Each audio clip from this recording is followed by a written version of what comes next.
Historias de la economía.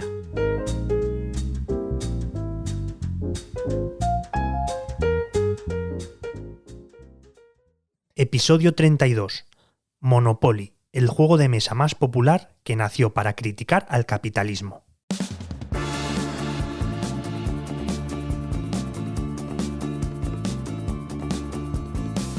El Monopoly, ese juego de mesa que tanta gente tiene en su casa, es una auténtica oda al capitalismo. Cada jugador compite por ser el más rico, pero sobre todo por arruinar al resto. Se compran calles, casas, hoteles, la compañía de agua y de luz, las estaciones de tren. Lo peor que te puede pasar es pagar impuestos, y hasta puedes llegar a librarte de la cárcel si pagas.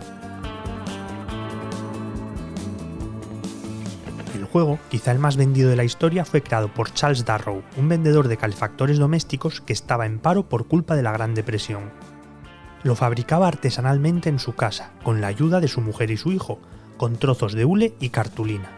Esas primeras versiones tuvieron tanto éxito que tuvo que encargar la producción a una imprenta de Pensilvania, ya con su clásico tablero de cartón. Patentó la idea en 1935, y ese mismo año, tras varios intentos, le vendió los derechos a la juguetera Parker Brothers, ahora propiedad de Hasbro. Dice el libro Guinness de los Récords que más de 500 millones de personas han jugado al Monopoly en el mundo, y Darrow, efectivamente, acabó haciéndose inmensamente rico. Un trabajador en paro que se hace millonario, la historia de superación perfecta como epílogo para hablar de capitalismo.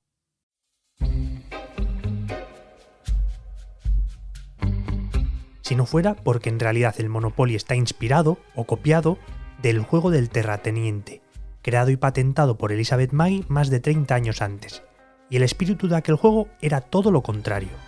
Lizzie Magie era inventora, poeta, feminista y muy de izquierdas, y en 1903 lanza The Landlord's Game. Su objetivo era mostrar los peligros de acumular grandes sumas de dinero a expensas de los demás, y los problemas que generaba la desigualdad de ingresos. Para ello, el juego consistía en un tablero con un circuito, algo muy novedoso para la época, lleno de calles a la venta, y desarrolló dos reglamentos, uno antimonopolios y el otro monopolista. Con el primero, cada vez que un jugador compraba una de esas calles tenía que pagar impuestos, y ese dinero se repartía entre el resto de jugadores. Y el juego se acababa cuando el jugador que había empezado con menos dinero lograba duplicarlo. Todos ganaban. Con el segundo reglamento, el monopolista, los jugadores debían comprar propiedades y cobrarles a todos los que caían en ellas, y el ganador era el que lograba arruinar al resto de jugadores. Sí, este reglamento coincide con el del Monopoly.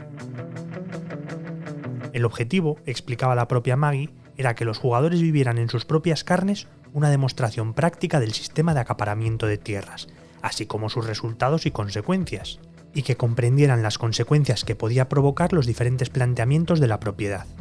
Hay que tener en cuenta que hablamos de la época gloriosa de los monopolios del ferrocarril, el acero o el petróleo.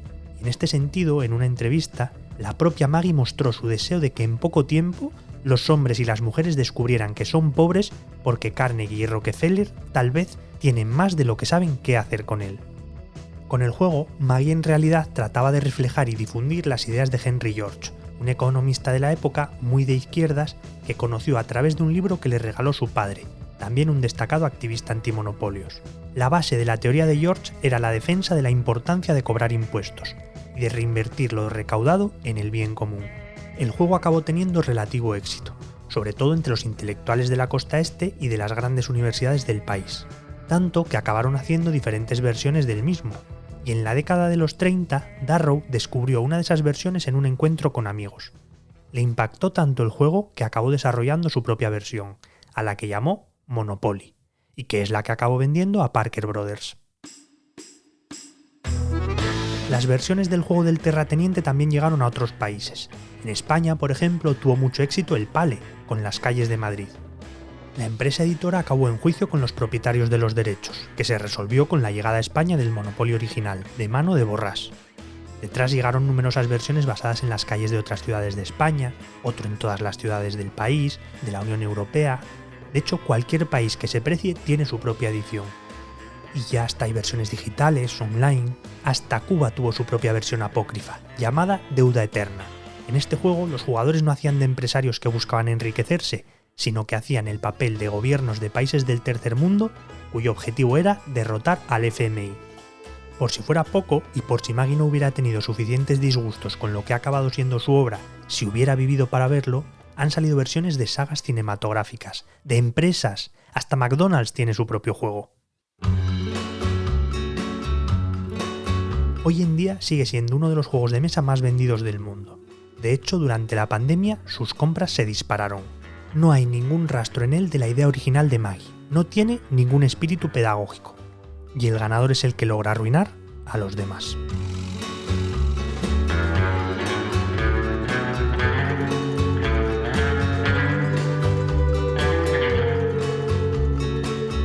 La edición sonora de este capítulo corresponde a Israel Cánovas, mientras que la adaptación y la locución del texto son cosa mía, y soy Javier Calvo.